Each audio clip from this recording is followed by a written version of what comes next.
Hi, Peter Charles here for Fly Fishing, and I'd like to talk to you today about using Peacock Herl. Now, this is a great material. It has this lovely shimmer and iridescence to it. It's a great fish catching material, but it's fragile. And if you've ever tied a beautiful Peacock Herl fly and then have it shredded on the first fish, you know what I'm talking about. So I'm going to show you how to use this material and construct a very durable fly by using a dubbing loop. So let's get started. Now, like any natural material, the base is stronger than the tip.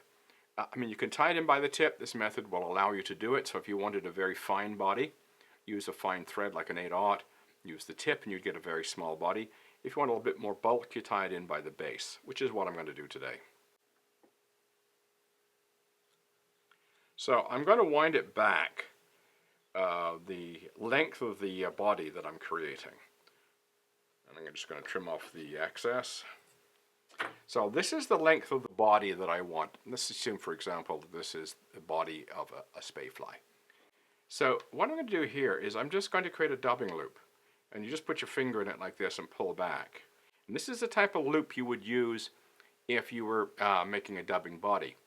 And I'm just going to start winding. Now I'm going to wind back and I'm going to lock that thread in. And then I'm going to wind forward to get it out of the way. Now I've tied this material in on the top, so I'm going to take advantage of my rotary vise and pull it together like that. Now we're going to grab a pair of hackle pliers and make sure you've pinched all of the material, all 3 strands of the Peacock Herl and the thread. Let's move that out of the way. Now we spin it and wind up, spin, spin, wind up.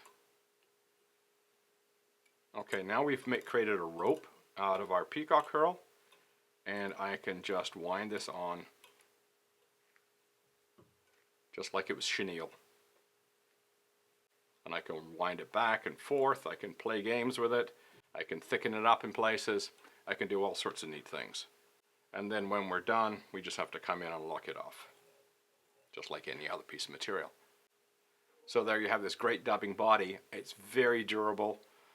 As I say, you can put multiple, if you wanted a big body, you could put multiple Peacock Herls in here, do multiple dubbing loops, all sorts of different ways. I've used 3, you could use 5, you know, your choice. You put as many as you need. You can wind it back and forth, bulk it up, lots of options. Once you've created a rope out of your Peacock Herl, you've created in effect a piece of chenille. And it's easy to use, easy to apply, and very tough. It will hang together. You don't have to rib that. It will stay together even when it's been hit by toothy fish. So, give it a try. A dubbing loop and Peacock Herl works like a charm. Cheers.